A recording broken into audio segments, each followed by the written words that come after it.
mbote pe na mokili mobimba na balandi nyonso baza kolanda Congo Promo oyo rendez-vous ya ba congolais na bato baza na libanda ya mboka balanda kango chaque dimanche na 20h10 et puis mercredi na 12h30 Congo Promo ezali machine biso tovanda wana na coin kaka pona kopesa kabino ba information oyo esengeli et puis actualité oblige na Congo Promo wamesano nazalaka nga mokote tozalaka na ndeko Michel Lwangi mbote mbote kumu kivete mbote pe ba millions de téléspectateurs ba na biso na Congo ba na biso na Afrique ba na biso na monde na ba o ba na biso na ba réseaux sociaux to pesi bango merci et surtout na ba encouragement pour baloba que Congo Promo eza émission ya bango nous posons les questions qui concernent la population. Nous ne sommes pas une émission pour un groupe d'individus, pour un individu ou pour un parti politique. Nous sommes une émission à la population mobile. C'est ce qui fait que Biloko Nyon sont les téléspectateurs et les caca. Il en serait également les cas dans l'Europe passé émission en direct. Mituna soit kotuna et kokoma et puis barozo bianonango. Merci beaucoup qui fait. Merci de Michel Lwangi na Sabino ke bobeti mbonda po bandi maeka beta ka mbonda kitoko batu ifo babina elengi ya kobina ya batu ebini sakape moko mobeti mbonda Congo Promo boyebi tozo landana semaine le kaki to yambaki Eli ya funasi ma mémoire bonne honorable Ados Ndombasi semaine uchiko le kalisusu to yambaki ancien conseiller en chef de l'État Mama Fatou Bofasa et semaine oyo to yambi député national ye moko ako révéler bino côté nini azalaki Eli pe na Congo Promo lelo aye koloba nini honorable Mbote papa Kumu Kivete mbote na papa Michel. Honorable boni santé boni musala opesa pe batu place yo zalaka Eli bayeba. Santé toza muke malamu na grâce ya Kolo Yesu Masia. Na bengami na kombo ya honorable Floribert Lola Ekofo. Mingi lokola ba électeur nga ba binga na kombo ya Ndako Nzambe. Na ebike na tango oyo bazolanda biso. Na pesi bango bambote belé bisika bazwami na Bokungu Kinshasa mbandaka pe libanda ya mboka. Alors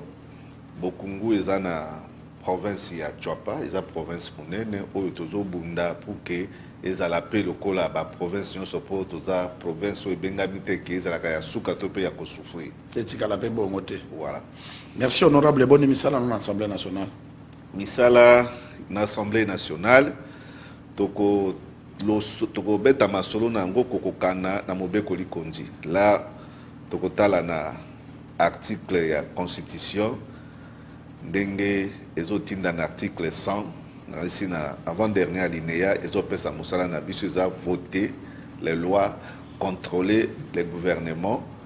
tope ko bakisa ko représenter population na fonction spécifique où eza ndenge député ndenge azana boyaza agent de développement mais na kolobela o etali makambo ya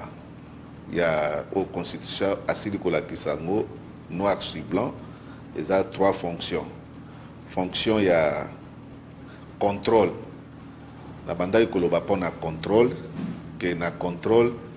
eza toza ba moyen de contrôle ezo sala mana ba moyen d'information pour que parfois baninga bakoki ko benga mokambi ya ministère to pe ya service boye na kati wana yo comme député ko zo maloba pour pe olandisa makambo na yo makambo ya vote ba ko sala mobeko na plénière élaboration ya loi et sala na niveau ministère ba misato moto ya concevoir et na plénière na commission donc au niveau il y a trois étape wana soki dikanisito makasi ezali okoki kokota parce que tunaki nanga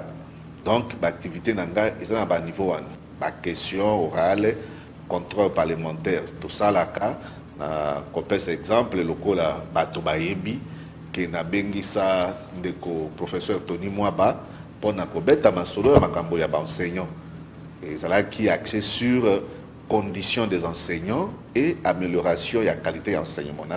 Pourquoi? Parce que le kumo o lelo batoto zingeli mokonzi ya mboka et prenani sirno oyo apporter lelo béton et ça ba combattre tende ba pesi yango.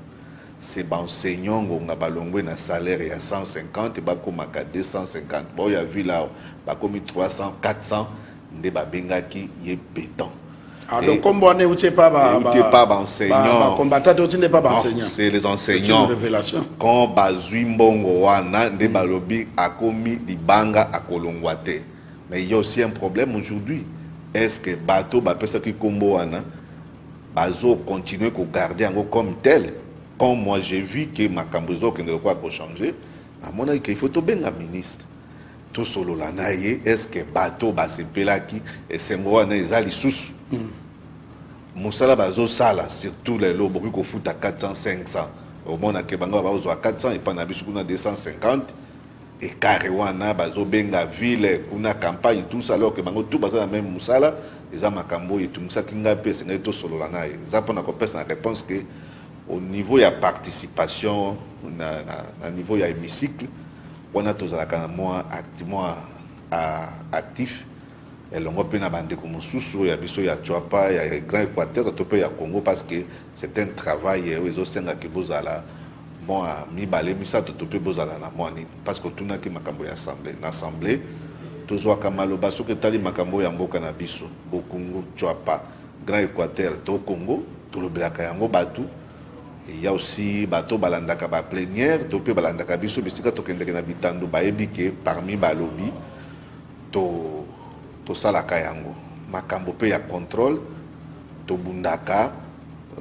malheureusement lokola moi mikolo yo toza un peu bloqué que okokoma boye bureau parce que biso ezate ka okomi otindeli ministre okomi otindeli mokonzi ya service biso to komaka kolandana na mobeko na règlement na biso waza ko représenter biso eza bureau okokoma mukanda po bureau atinda mbula misato mbula mine nde eza mo abongo mais musala tozo sala honorable la mokusa ni sala ka retard wana ke komati bambula mbale mbor ke bwana mandaka ya 5 ans soki bokomi pourquoi l'enterre wana na bureau eza ba conséquence ya règlement na biso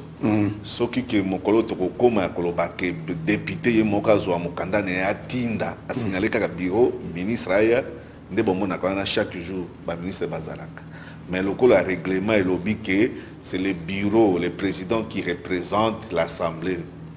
devant bato ba institution mosusu devant tierce c'est ainsi que ngai na kokoma mukanda na ngai na komeli nde bureau pour bureau a signifié yango na ministre. Alors ngonga bureau moto aza na prérogative wana boy atindi te azota la peut-être sensibilité abi oh soki question est concerné ministre peut-être ko bisa makambo tout ça na kati wana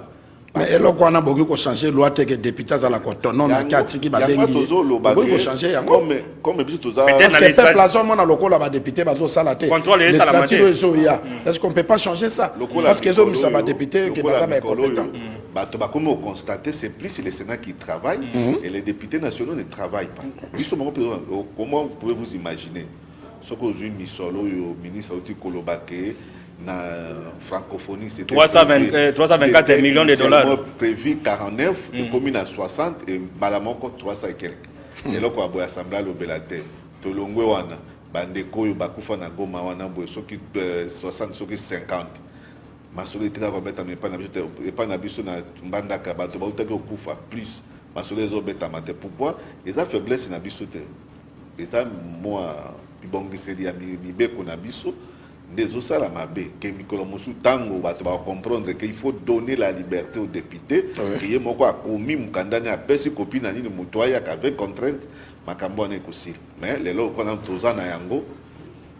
le bac pour na bureau na bino passé honorable mercredi ezalaki jour à contrôle parlementaire tous les mercredis to bande comme on a même depuis bureau à Camereti na bato mbosa yeko succéder contrôle parlementaire même mercredi ezanga coup de plénière a coup de boss ça qui le 15 novembre donc il y a quand même la lassitude ce que beaucoup bano protéger ba ministre ngoti après l'élection tout ça on comprend tout ça est en conséquence peut-être il y a lokola bosala groupe na bino babe union sacrée tout ça union sacrée membre union sacrée beaucoup interpellé parce que président assemblée wana vice président na union sacrée yango wana il faut ko bomba ka comme Nicolas constitution longwe kuna honorable question ezapo na union sacrée parce que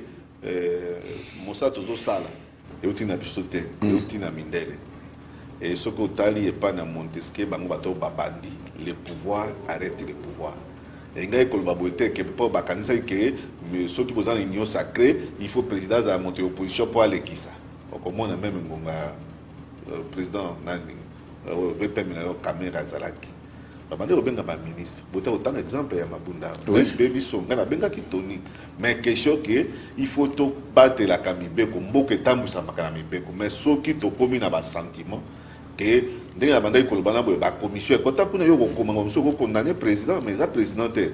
yo komi mukanda bato baza na bureau ne bakobenga bakomeli yo boye excellence babengi boye alesi ale mukanda moko komi même ngande naza na question na komi bato baza censé ba étudier yango bureau d'étude ba agréer yango et bungi soki 3 fois. Vous voyez que ça nous merci honorable ngana ko bengo kanda kwa nzambe parce que pas na biso mamango baloba kanda kwa nzambe poka kaningi kunya ndaka nzambe tolandaka yo na tshwapa ba député bazebele mais kaka yo muto koma kolobela tshwapa eza ba collègue na yo bato baponi yo ke dokoro lobaka français malamu yo zalaka no lobela ka tshwapa ou bien passion na yo lobi no ngana zalaki apona population tikana défendre population da eza te kinga koleka bango tous en bas député balekinga mayela musika na tangi lokwa professeur Njoli nous avons les professeurs Bossissé nous avons les Engelemba les autres là mais nga c'est engagement na ngai je suis aussi victime ya makambo ya comportement na ngai c'est-à-dire nazaka na une certaine indépendance na lingaka te ke soki to na boya kosala boy parce que noki ba mona nga nazo sala boy soki mabeza na loba mabeza soki na mona lokoza nazo loba mais ce n'est pas que moi je sois le meilleur des députés à Tchopopo na uti kotangela na boy bato balekinga baza ebele mais ngai na lingaka te ke tozala lokola bande ko bazo loba mosoyi la lobby mon Congo a lobby tel a lobby pepi tozala quoi toza absent mais j'ai fait le mieux pour na kosala que tout tombe mais ils en a 4 ya ba objectif on ngana yaki nango parfois na mboka bakoloba sala eloko te asa na mbongo te mais ngai nazalaki na eloko moko ya makasi ke ba mboko ya biso soko koti na Kinshasa lelo tuni na bato bakoyebi biso te ke bokungu ezalaka wapi akobunga to ikela to boende parce que j'avais la mission de faire connaître bato bayeba et pas na biso lokola bayebi Lubumbashi bayeba et pas na biso lokola bayebi Kipdini soki Kipushi et les autres ça c'était na mission na ngai et na nzela ya hémicycle je devais m'articuler que ezala consigné na ba mission na ngai pour que moto ami tout na te que befale ezala kawa donc c'est parmi les missions parce que mosala biso eza koloba biso toza bato te que tozo mema ba mbongo to mema eza mosala biso te mosala biso kolobela bato la mission parmi les missions assignées ezali que nasala ke mboko ya biso boende tshwapa na ba territoire nyonso bato bayeba yango. Merci honorable bato bayeba yango eza mission malamu et puis félicitations parce que chaque fois très bientôt bakolanda élément non hémicycle ndenge ozo défendre Bokongo honorable concrètement ni osali na assemblée pour na ko défendre ba électeur na yo. Bon, les électeurs, tu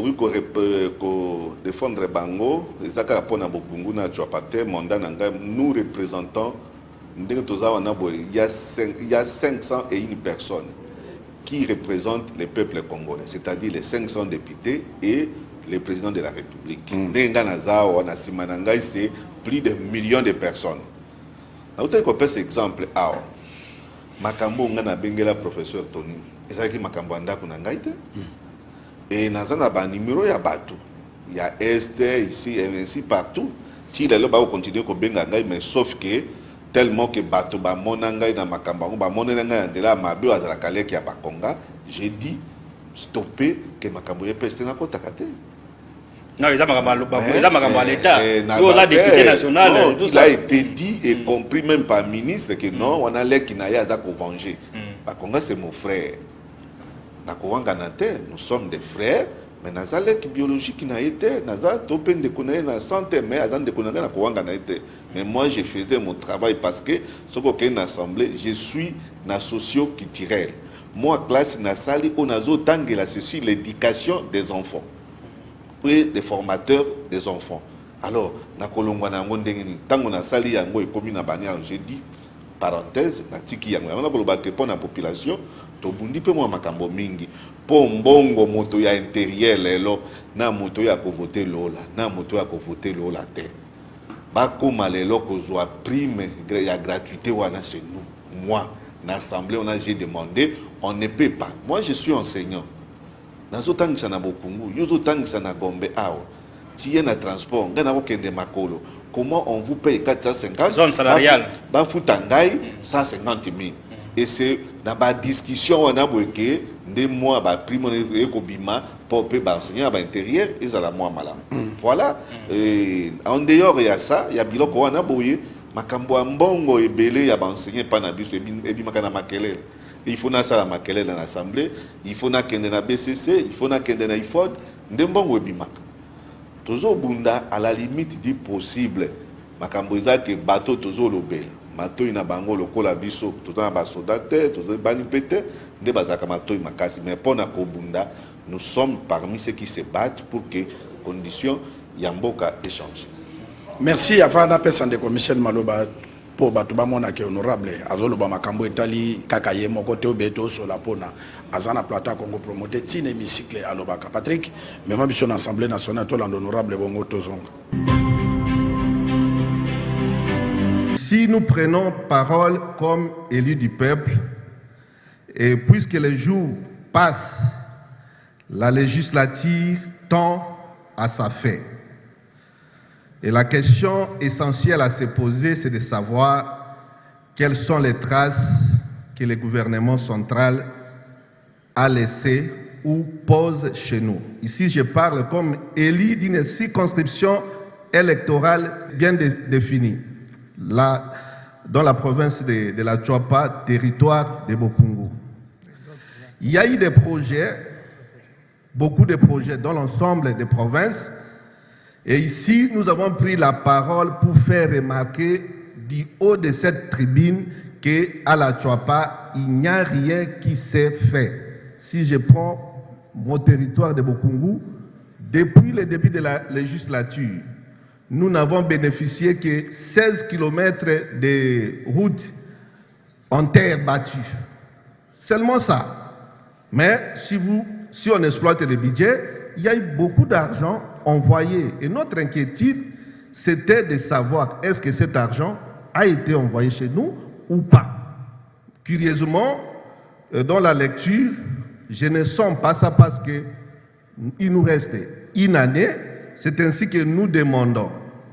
nous sollicitons auprès de la commission pour qu'ils puissent inscrire ça, surtout pour la province de la Tchouapa, qu'on ait une mission d'enquête, c'est pour nous éclairer. Est-ce que les fonds, si nous prenons les fonds d'investissement, plus de 10 milliards, ça a été réellement envoyé ou pas? Si ça a été envoyé, on saura qui a utilisé ou qu'est-ce que ça a servi. Si ça n'a pas été envoyé, là, ça va nous permettre de dire au gouvernement que Tchouapa, ce n'est pas un endroit où on doit gonfler les chiffres pour justifier leurs dépenses. C'est très important, honorable président. Parce que aujourd'hui, nous sommes vers la fin et les choses doivent prendre de la forme. C'est depuis très longtemps, nous sommes dans les provinces qui ne sont pas connues. On ne sait pourquoi, mais quand même, si le gouvernement a fait d'efforts, il faudrait que ces efforts soient connus par les électeurs parce que c'est la force que nous aurons pour aller demander encore un nouveau mandat. Non, bon, Toyoki, honorable Biloko Azolobana, c'est ce que nous suivons à la lettre de l'intervention de l'Assemblée nationale. Le rôle d'un député, c'est celui-là. Voter des lois, contrôler l'exécutif, contrôler l'Assemblée nationale, dès que ça l'a suivi, ndenge, enseignants, tout ça, misala l'été, ils ont tout ça. Alors, ngai toko talona makambo etalipe développement musopoza la socio culturelle makambo développement metalio na projet à 145 territoires biso awa la Congo promote loba yango bato makambo pezo ezotambola pe malonga te il semble que yo pe na niveau assemblée nationale oloba yango alors évolution na 145 territoires na province ya yo ezani 1%, 2%, 0% ou bien 50% de la province de Bakasai na banani. Lelo soki tokobomba vérité suka ka ekoséclater. Ngana za parmi batu même soki lelo tokobato bakoboya pour que le projet on a boya 145 ezo accord, c'est-à-dire bato babanda ko exécuter yango na mondenge ya moi ndenge ke bato ba mona pe misale monana eza suite ya motion d'information na ngai on a sala ki na assemblée peut ko permettre que tout luka ko kisina biso tokutana na madame ministre d'état nde biloko na iko ya kokende ba iko benga na lombangu kaka ba structure ya l'état soko lingo tala comme on a moins différence na habité organisme so ezo travailler kuna soko tali organisme ezo salo ya biso to yebi yango na côté ya bokungu kuna boye enani AP ya bato ya l'état wana eza structure ya l'état or na mikanda ndenge il a créé par arrêté gouvernemental provincial alors ndenge tindami bato basengeli pour ça le misala nzeza ba axbel mosusu eza ya l'état te mais na tu as pas c'est une exception mais pour nous tokoboya yango te parce que tozalaki devant un problème au que baninga bakoma na ba remise ya ndako ya banini mais biso ebandaki te tosepeli ke lokola ebandi c'est ainsi que lelo boye honorable l'école est bandit ou alors l'école va poni c'est bandit eza ko banda ou bien ba poni structure ba poni après intervention na biso na assemblée ngana zolo ba makambo lokola responsable aujourd'hui nous avons des milliers de sacs de ciment oyo déjà ils ont entreposé na Bokungu et na Busanga na Bwende ainsi de suite sengena tuna nani ya collègue na biso ya mokonde ya divinité pa baba ko ya moso ekendaki ezindi ba lot important ya ciment eza kokende et que à Bokungu à Yokamba il y a un ingénieur qui est basé là à Boulukutu ingénieur à Komaki c'est pour dire que déjà go et pesam ce qui va causer la malamu je sais que avant de commencer les 20 on a déjà ba mir et kobanda je te écoute parce que parce que quoi ça veut dire to se retirer et puis pourquoi bandi na retard honorable et bandi na retard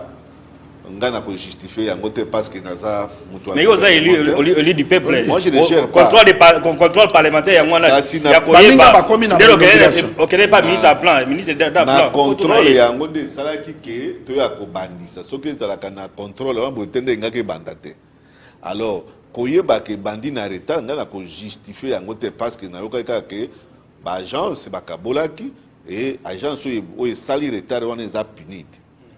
beseko na ba mususu ande o bakende ki ba remise c'est ça na ba beseko na SFF beseko ake musika biso nde toza na retard mais ce qui est très important eza que mokonzi ya mboka na bolingo aza nango mpona mboka biso toza na besoin ke biloko wana mpe salama na lombango parce que soki tokokende na phase B toyeba mpe biso tokokomela nango utango bakobanda makambo ya B epa na biso mpe bandako même moment ke wana eza na souffrance eza te ke toya kozela ke pinide aya kobandisela biso après baninga basilisa parce que projet là c'est 10 millions de dollars par territoire ozolo baba sac à ciment soki ebele c'est 1000 dollars ojoto otinda une dizaine ya sac à ciment 10 millions mais oyebi ke biloko wana ya projet mon frère eza ka mpona nti fo biloko mosusu tolo bapopulation ebaka baprojet mingi oyo aza bénéficier eza baexécutant il faut se poser la question pinide akende ke boyende na avion nini et ça coûte combien. C'est ça aussi. Parce que biloko on a boye, ngana koyebi so que comme membre et organe à contrôle, moi j'ai trouvé ça, j'ai vu ça d'un très mauvais œil parce que et kokay ça le mabongo te. Biso toyebi ke ba biloko on a boye, ba to apini di pa balongwa ba kota na avion na biso te. Il faut ba zo avion na bango ya Monisco. Ça coûte combien?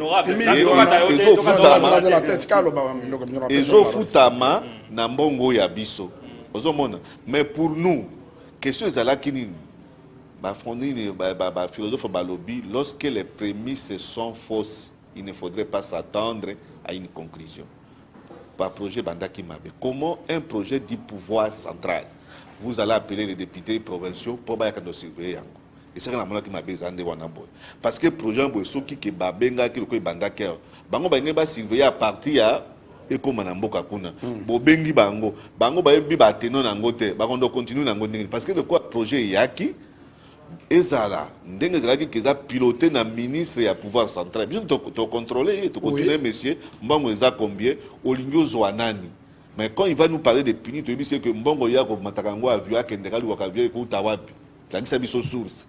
mais le quoi ba consultaki biso te batie bango wana pini daza bese côté oya komata avion ya biso ya kini aviateur ya nini akozwa avion na bango mais à combien c'est ainsi que komona soko ke na bisika baninga babandaki ils ont 10 bâtiments scolaires mais chez nous c'est 8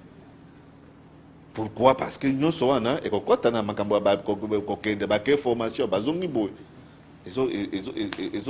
kima. Merci honorable Ndeko Michel. Dossier wana na kopeswa parole parce que tolobela ki dossier wana awa. pour na PNUD wana bazolo belana est-ce que ezali o ya ba américain ou bien ezali bokinabe moko mutasalaka cop na ye pour na à exécuter les travaux naturels. Comme qui va être le bas, on a quatre à Congo Promo. Ah, nous avons jamais été contredit. Que Moutaya que non, ni parce que PNUD, Programme des Nations Unies pour le développement, c'est une institut technique des Nations Unies. L'État a fait ça c'est les Nations Unies, à l'année d'experts des Nations Unies. Moi, je vous ai la élection en 2006. Mbongo ya Congo et qui géré na IPEC, IPEC et qui géré na PNUD, comprendre. Mais PNUD oyo ya biso oyo. Oyo, ce n'est pas vraiment puni la Nations Unies. Et puis si c'était un programme des Nations Unies pour le développement et qui va financer, pourquoi une structure locale n'est Beseko, agence d'exécution, il y a un projet à réaliser. Beseko si un projet va faire remise, CFF pour financer, CFF avait un projet à la Banque mondiale, à la banane. Comment puni le programme des Nations Unies pour le développement, l'État congolais est lié et qui n'est pas naïe en dimi parce que ça la montée et c'est une salamité et puis on aura le BCO du projet là où le BCO construit 10 écoles par contre ça la 8 et puis il y a PNUD à supposer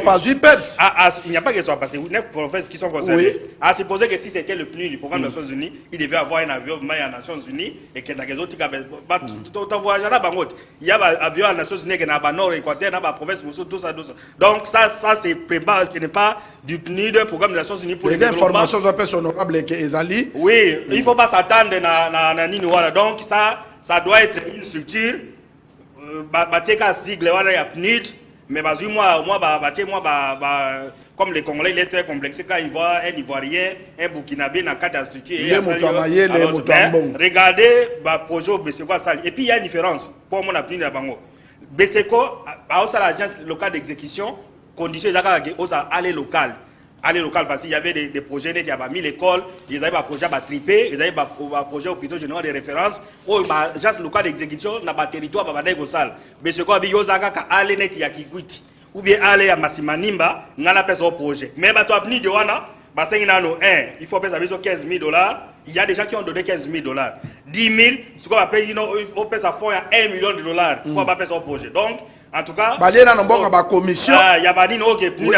donc on aura des bisous de l'imagate. Ni de voilà des agences et les Nations Unies. Merci de commissaire Wangi Nada. Si tel était le cas, il devait venir ici au pas besoin de réponse. Merci Wangi Nada Koloba na bande ko nyonso ke biso bata Congo promoto za ba yumate. Makamu nyonso bosalaka, ba tricherie nyonso bosalaka. Soki to fungoli munoko na biso oyo ebele ndako na bageza la prison makala. Mais toboya ka koloba te pour toza bazoba mais total akake non basala ndenge basalaka parce que misale c'est salami partout mais mbongo ya mboka ba individu musu ba komi ba riche pona yango to bombi dossier na honorable na kozongela o mapona mi yango déjà na porte na yebite soki yo lelo tango koma na bokungu na chwapa na Congo okosala campagne ya candidat président nani parce que ba candidat bada 22 par contre, 26, répéter Mbalé, 24, 26. Si honorable Lelo, tant que tu mon ayo kiti. Olobi bo voter ngai, bo sala boye, ndako nzambe ngai yo na ye. Ba ko tuna question. Bon on a présidence to voter nani. Pourquoi pesa ba komba candidat nani. Et pas ngana zana kombo na kendo pesa ba tout surtout ko na bokungu parce que ba ebinga ke na za parti politique ya honorable Vital Kamerhe si mbote place ya Zali na kati na yango Vital Kamerhe a postulé c'est parce que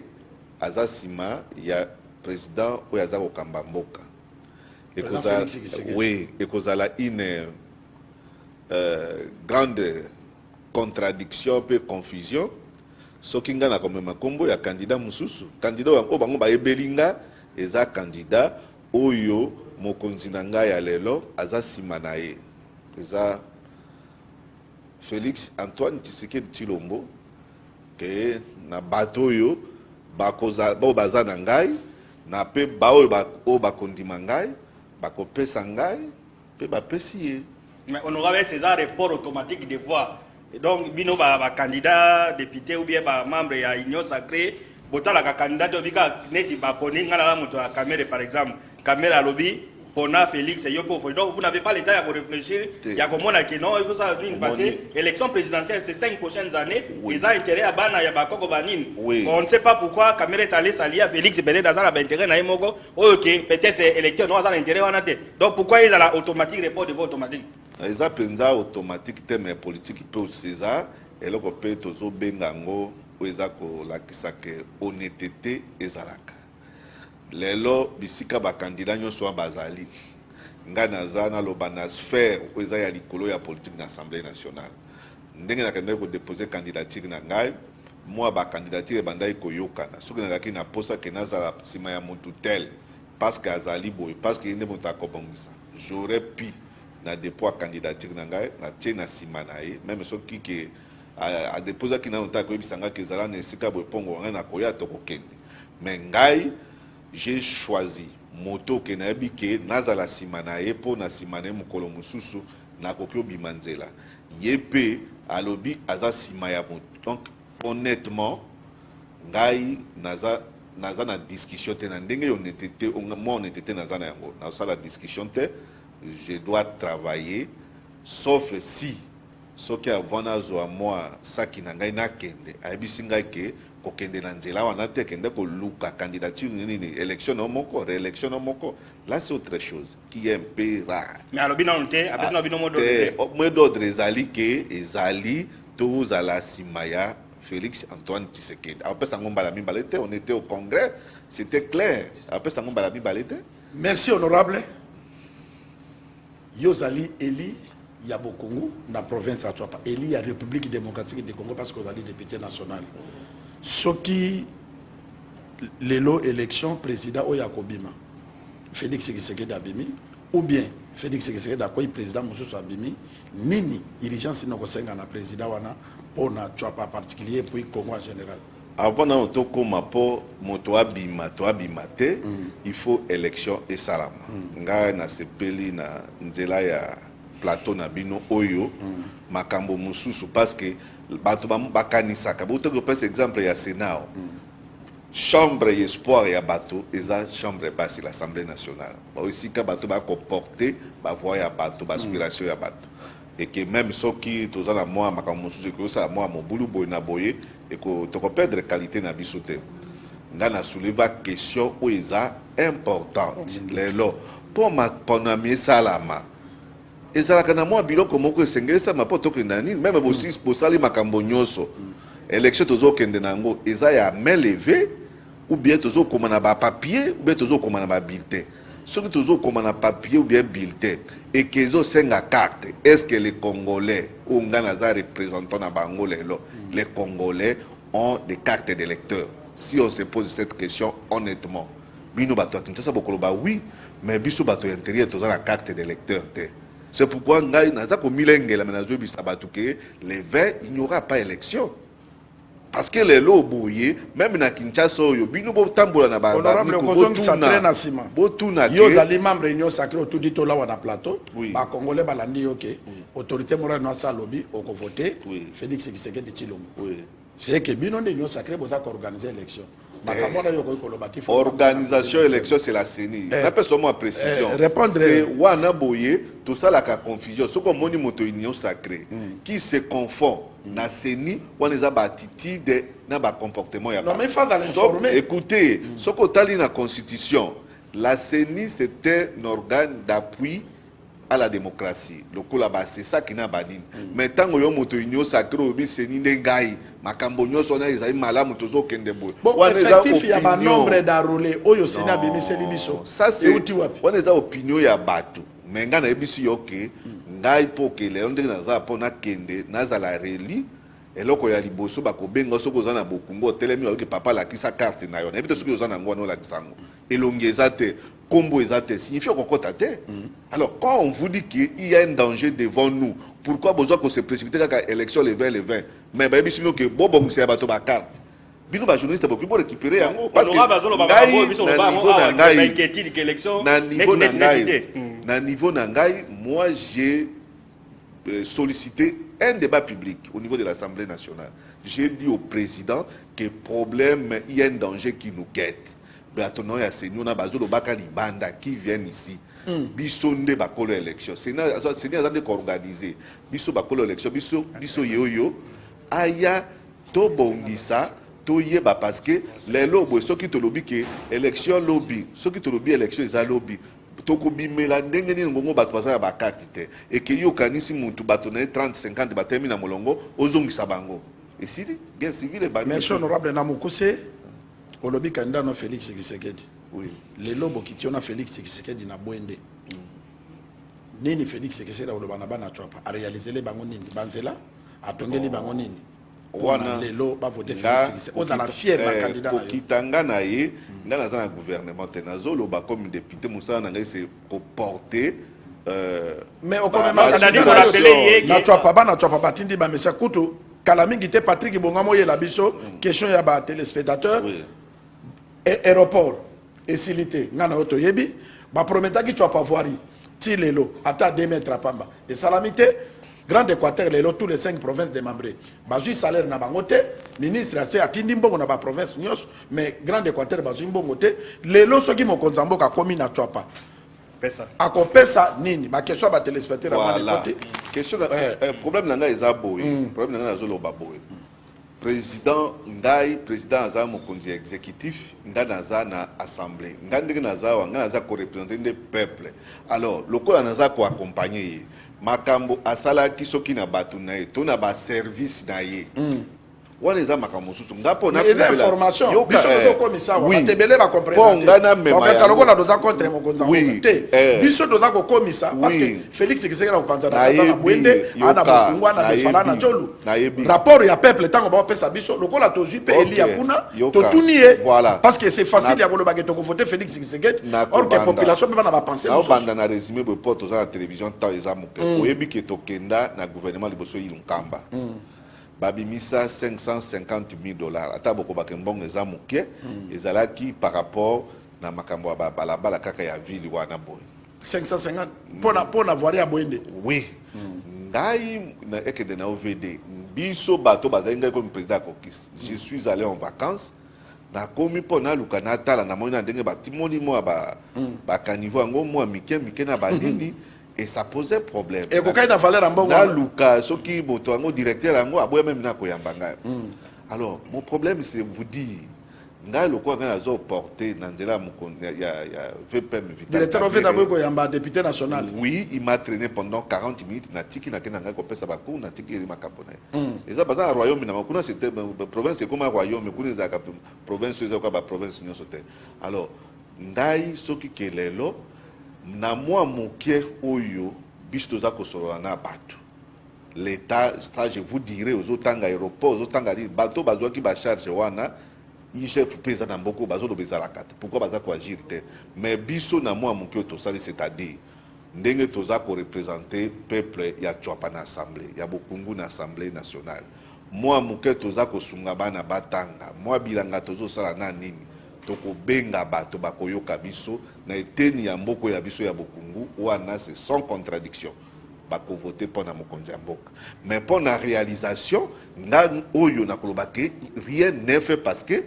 aspiration na biso eza biloko basali wana boite parce que soki moto atunaka ngai eloko na biso ezali balabala omoni okwa batiere parce que biso ameko babongisi biso balabala ya mbandaka kisangani loja lomela tosuki na biso wana toza na makolo toza na maboko biso moko toko se débrouiller biloko ya aéroport oui mais sikoyo na ebite ba société yango na bino ezoelaki yango ba condition ya passation ya marché na bino nga na eba yango te na kotela nango ndenge biloko ya voirie là été dit ba kopesa 10 km soki epesami je ne suis pas le gouverneur moto ya pesa ki soki batinda ba mona te que élection ezokoma ba ko koma te batala ke ekomi na niveau nini. Vous savez, ça c'est... J'ai même posé une question. Service à contrôle. Non, même pas service de sécurité. J'ai posé la question dans Makambo, il y a enseignement. Comment vous pouvez comprendre que classe moko, école primaire, parce que l'école primaire, il y a un enseignement de base. Ce qui est enseignement de base, c'est l'école primaire. Et comment on a 8 ans, bien que 2 ans, ils sont rattachés dans secondaire, ça la examen mi balé. Et na niveau ya mystique j'ai dit ba service ya présidence ba ezawapi ozozwaka mbongo kaka otamboka na mituka na priorité na balabala. Mais il faut qu'on s'occupe de makambo wana boye. Tenasos. Tenasos et Tenasos. Merci. Na niveau mon côté. Ndeko Michel, tanga question à téléspectateurs. Boris Nkisi à Louisa, le président de l'Assemblée nationale Mbosso, dont on vient de parler, prétend que les députés vont battre campagne pour le président Félix Semer. Il oublie que la majorité des députés ne reviendra pas à l'hémicycle. N'est-ce pas? C'est une flatterie. La logique est que les députés bazongaka moins de 30%. Okoki to yiko pesa espoir nyonso na ba député te, mais na moi différence c'est ça que ba député pe ya mbalo yo ba meka pe ko sala moi misala parce que ndenge za na ba député wande ko zonga moins de 30% wana za ba député ka yeboye mbula mitano zonga kate. Mais ndenge bitoza lelo boye tozande na misolo na biloko ebele bete, mais quand même nous avons des traces ndenge na bisa ki yo ambo ke soki nga na komi na Bokungu na okende na ba Apollo na ba nini te ndenge bato bazo kanisa non nga na okende na maloba na moi ndenge to vandi na bato, ils seront convaincus, ils vont voter d'abord pour moi-même et pour le président de la République. Pas ça makamba Apollo élection à Apollo, on est élection yaka. Voilà, Nego a rejoint de Bosco Lokako à Dibaya, je suis originaire de Bokungu, je suis allé PST. À l'EPSP, les élections à Bokungu semblent être serrées, qui vont réellement gagner, et pourtant il n'y a que 2 sièges. Avez-vous la chance d'être élu comme député à la prochaine élection à Bokungu? Bon, élection, ils ont serré. Les lois ont battu que na kolobake na ozo na makasi, mais à Bokungu, wana nazako, j'aimais quiconque à défi. So kinga na longoli makolo kokoma na Bokungu, avec l'aide de Dieu vivant. Na ebité comme tout un siège mon côté pendant besoin comme il y a 2 sièges bato bakozoa moto aza makasi akozoa oya alekinga makasi akozoa siège moko oyebi déjà obi oyebi na oyebi ngana ebi mutu moko kolekanga makasi te ngana obi soki moto alekinga makasi azui moko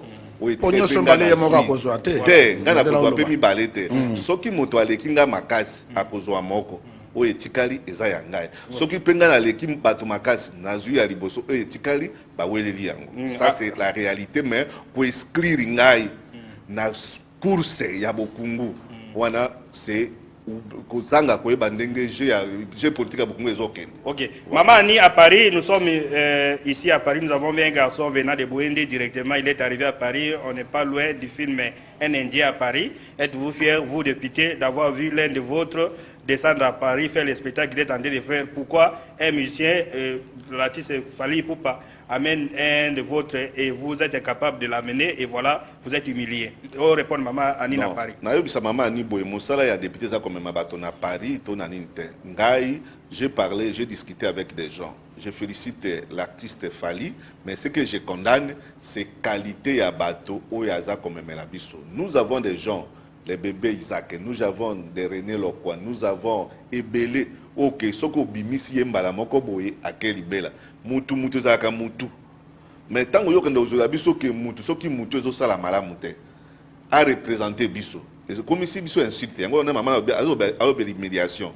Tu vas pas tout en mboka monene, Bouende za ville monene. Si vous voulez au salaire que pana biso, zoela biso matière. Ou eza précieuse ou ekoya kotombola biso, mais soki ke oyo zoela ko ekopisa biso, ça ne va pas nous arranger. Oui, honorable encore bakisa honorable avant la raison de commissaire Lelo Fally azobeta na salle moko na France par exemple. Amemi équipe d'avance. Ou na lo bata équipe d'avance amemi mutakobeta lever des rideaux de bango ba monsieur ba lobaka. Lokola René,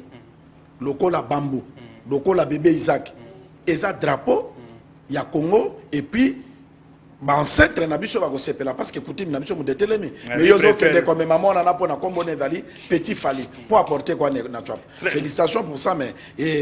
à tomboli critère ya biso te maman alobi kuti que non on n'est pas loin du film Un Indien à Paris. Oui, film Un Indien à Paris ala di bilamba boya auta la télévision les petits ressemblent à Un Indien à Paris. Merci de Michel avant au continuer kuna to kende na Congo central pour na kotala DP ya DGDA ndeko Alain Tendai ayambaki délégation ya douane ya Angola tolanda bongo tozonga. Prévue chaque 3 mois, la réunion mixte entre la douane angolaise AGT, représentée par le directeur de première région tributaire Ricardo Aguiar, et la douane congolaise DGDA Congo Central, chapeautée par le directeur provincial Alain Tindai, a vécu à Matadi du 26 au 28 octobre 2023 dans la salle des réunions de l'hôtel Lydia, située dans la commune de Matadi, laquelle réunion lancée par le gouverneur de province du Congo Central et qui vise ainsi la lutte des communs accords contre la fraude douanière transfrontalière. Cette rencontre de haute portée animée de main de maître par Gaëtan Tenta, chargé du protocole et relations publiques, a connu la participation de plusieurs personnalités dont le gouverneur de province, le consul général de l'Angola représenté, les administrateurs des territoires de Mwanda et Songololo et tant d'autres. Cependant, pour cette 8e réunion mixte, les échanges ont tourné en amont autour de l'évaluation de la mise en œuvre des recommandations et des mesures produites lors de la réunion du 12 au 13 avril 2023 à Cabinda, en Angola. Et en aval, cette rencontre a misé sur la présentation et analyse des nouveaux problèmes afin de proposer des recommandations irrélatives. Après un long moment d'échange, les deux parties prenantes ont convergé vers l'élaboration et la lecture du communiqué conjoint et du plan d'action conjoint en français et en portugais. Il y a eu également échange des signataires. Un autre temps fort fut la remise des cadeaux symboliques à l'AGT, la douane angolaise, dont une statuette qui représente l'administration du Congo central, une autre de Boulamatedi qui signifie casseur de pierres et la dernière de la dame avec 2 enfants et les paniers qui représentent la douane, les recettes et l'industrie locale qu'il faut protéger. De son côté, M. Ricardo a également remis un cadeau au directeur Alain Tindai, celui d'un livre technique de l'AGT dénommé Ulambo dans une des langues de l'Angola qui signifie impôt. Ainsi, le ministre provincial des Finances du Congo central, Babi Vangu, représentant du gouverneur empêché, a procédé à la clôture de cette activité. Une soirée qui s'est soldée par un concert en live du groupe MOPPSIK du leader Coco Sombo pour détendre les esprits après un long moment de travail. Il convient de noter que la délégation angolaise avait foulé les sols matadiens le jeudi 26 octobre 2023. Dès leur arrivée, M. Ricardo Aguiar et son équipe étaient accueillis par le directeur provincial de la DGDA Congo Central, Alain Tindai Lupumba. Après un moment de sieste, l'équipe s'est dirigée au consulat angolais pour des compliments de courtoisie à monsieur le consul général de la République de l'Angola à Matadi. Et au dernier jour, samedi 28 octobre, le directeur régional de l'AGT et toute sa délégation étaient conviés à la visite du pont Maréchal conduite par le directeur provincial Alain Tindai. Puis le cortège douanier s'est dirigé au site Alain Tindai où un buffet était réservé. Sur place, une petite balade a eu lieu entre les deux personnalités, contemplant ainsi la beauté de la nature. Après les cocktails, les deux directeurs ont fait l'économie de ces travaux. Esta oitava reunião mista atingiu os seus objetivos. Cette réunion a atteint ses objectifs. Merci, Boulandi, M. Alain, DP DGDA na Congo central de Michel Lozana Lidoba. Non, ben, DP Alain Tindai, c'est l'un des douaniers les plus consciencieux dans Mboka où la conscience professionnelle Makasi. On m'a dit que les douanes ont mobilisé les recettes pour Namboka, pour organiser notamment l'élection. Il faut que chaque administration provinciale, la douane, est mobilisée. Alors, à total, il y a une délégation à Angola, il faut travailler pour que la douane n'abuse de la Makasi. Alors, félicitations à DP, à l'Etendai, à l'équipe Naïno, sur la salle pour que la douane à Congo, il y a Congo centralisé à la Makasi. Et comme d'habitude, donc, féliciter manifestation de bien à la délégation angolaise, la douane. Merci biso de kopesaka baku de chapeau na bato bazo travailler pour la mobilisation à recette et kota kana mboka parce que ozomona le na grand quartier bada payete mbonge zo koma te pona nini parce que toyebite basi ba pesi ba province nyo sont mes grands quartiers bazui mbongo te c'est là une source mobilisation il faut le passer là une source officielle c'est pas nous c'est une source et la source c'est à Mukete donc tout ça ko senga que vraiment ba province on avait besoin mbongo na parce que toi en année électorale population bazalaka na esengo ntango bato bazofutama eza esengo epi honneur ndenge honorable auti koloba ke no akomema komba Félix Tshisekedi ezalaka mpe na babiloko wana ezosepelisa mpe population mpona kopesa badepute mosala te honorable mot de la fin liloba ya suka na okata yango na deux parties parti ya liboso na lobe apona mboko ya biso esangisi biso chwapa boende tokomi na ba élection tina pe ya kosoana to kobomana eza lisusu te ndenga nazobenda matoi na population ya biso ya chwapa toyebi banani badirige province na biso totalana na miso mpo toza na mboka mosusu te eza teke tokimaka to ya kobombanaka tofandi awa okei na boyende osali un jour okominikela un jour oyo bakoza moto achwapa non il faut tozwa mpe na posa ya kofanda mpe koumele pa na biso ke ntango yo ozokende kobwaka papier na il faut mituna moto wana aza na molongo ya bato oyo basali mbula mitano oyo mboka ekufi oke baprovince Félix Antoine Tshisekedi son excellence atomboli baprovince mpo ya biso ekomi kozinda il faut tala soki moto aza na place wana esengeli te ke opesa bango chance bakontinue koboma mboka biso mbala tozobunda mpo na gouvernance ya bwende changer ata soki biso te bato na biso bakozala mpo ke bato mpe tozwa mwa elengi ya kovanda. Nous on a été ministre provincial na Équateur esalaki mpe genre tozoya na Kinshasa bato bazorespecte biso mais lelo oyo ekomi eloko moko lokola bilokosi eza malamu te mpo na bokungu tozoloba élection esukisi vi ya mboka te e lokola epa na biso eza nano vili te de siège wana magi te lokuta mpe te eza na bato mibale nde bakozwa yango nazosenga tokende élection na bolingo na esengo yango ndenge naza awa nayebisaka polele na esika nkumu na biso ministre Guy Lwando azali napesi ye mbote honorable Tino honorable Levier Mpeti Longa honorable Ale honorable Boleko tokendeke na amour bandeko baza koya baya l'IDEPS et les autres là toyi kovanda tozo solola eza élection na pesi exemple loko na ndako moko Barcelone na Real classico ekoboma libala te ekokabola tata na mwana te après match même match ezobeta o bazaka mitema likolo baolia te mena sima bokokabola vers moko voilà politique c'est l'élégance les vieux Lokoka François donc tozala na bomoko mais annonce ya munene ezake toza na date historique moko arrivé na nga na bokungu rouge toza wapi na stade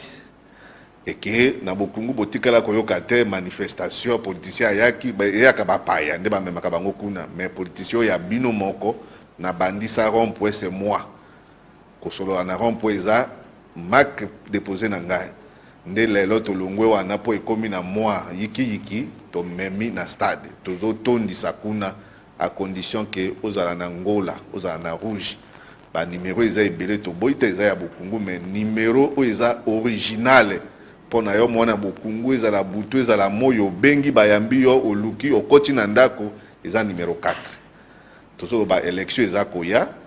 totala ndenge tozokende toza na bainquiétude na bakarte tokodiscute totala soki mpe bamema biso mai leve to nini tokokende mais bolingo bomoko entre biso bana mboka parce que lobi na nsima élection bokungu ekotikalaka yango moko bongo ekozala bokungu mibale te ekozala kokutana tokobanda kosolola togarde amour togarde unité biso bato ya unité dans la diversité elingi koloba ke nga naza na INC yo oza na MLC toza bomoko na bokungu yo oza na ARP nga naza na INC toza bana bokungu tozolia sani moko voilà l'unité dans la diversité mais ce n'est pas que lelo tozonga na pensée unique totie MPR biso tozala kuna ekozongaka lisusu te topesi mbote na bandeko ndenge boza partout papa Eric na Bulukutu papa Lazare na bokungu papa Mauricio na bokungu bipai na bipai bambote na biso mais rendez-vous ya rouge soko oza na rouge te oza monguna kota kobombana na zamba mokolo wana boye théâtre osalama ciao. Bon, on va na honorable Floribert. Kolobaka ke merci na balandi nyosa Congo Promo ndenge bolandi boyebi ke tabali ya makala mine komaka mwindo mokolo wana te biso tokopesa bino merci parce que ndenge bofando na te pona biso toleki bino ezali ka pona kozwa information tokoloba na mokonza mboka ke vraiment asala vraiment moi effort ya ko contrôler bambongo ya tindaka na ba province parce que misala misusu salama te monsieur salama eza normalité biso na de Michel y compris honorable parce qu'à Sangalo l'équipe à Congo Promo to pesi bino bambote place bozali komu azali ebale o bakanga mabokete bye Afrique.